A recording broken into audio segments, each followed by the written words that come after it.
sleep disorders, manufacturers estimate 8 million people use a CPAP machine at night to help, but they also estimate up to half quit within a year. If you've seen them, you know they have those hoses and masks. In tonight's To Your Health, 13's Melissa Bruner looks at another option gaining traction to help people rest easy.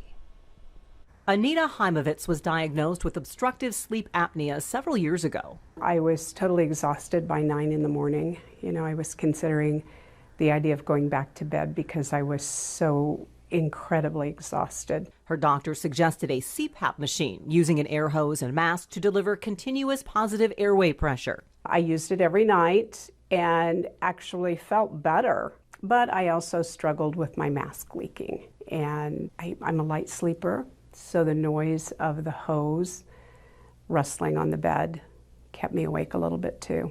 It also was a challenge to pack along when she traveled, often by motorcycle.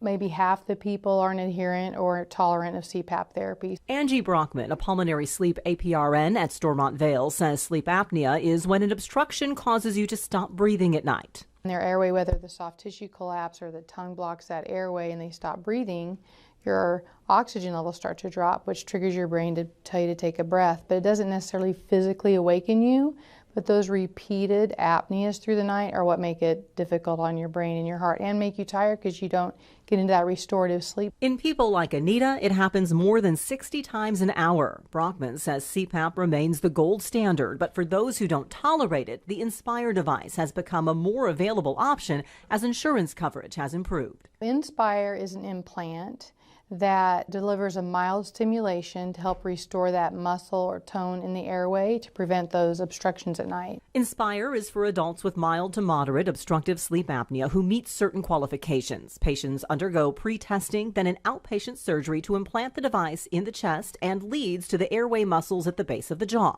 I press the on button, hold it to my chest where my implant is. It turns on with a beep, and I feel movement in the back of my tongue, a very light movement to let me know that it's on. Then in the morning, I just use the off button. Anita said you do have to adjust to the sensation and movement the device creates, but it's working not only for her. It's also improved my husband's sleep as well because I rest better. Helping them both feel rested and ready to hit the road. Melissa Bruner, 13 News. Brockman says CPAP is best at reducing the overall number of apneas each night, but untreated sleep apnea could put you at higher risk for dementia, high blood pressure, heart failure, and even stroke. So having other options for people who cannot tolerate it is vital. Recovery from the implant procedure takes about a month. Talk to your doctor to see if it might be a good fit for you.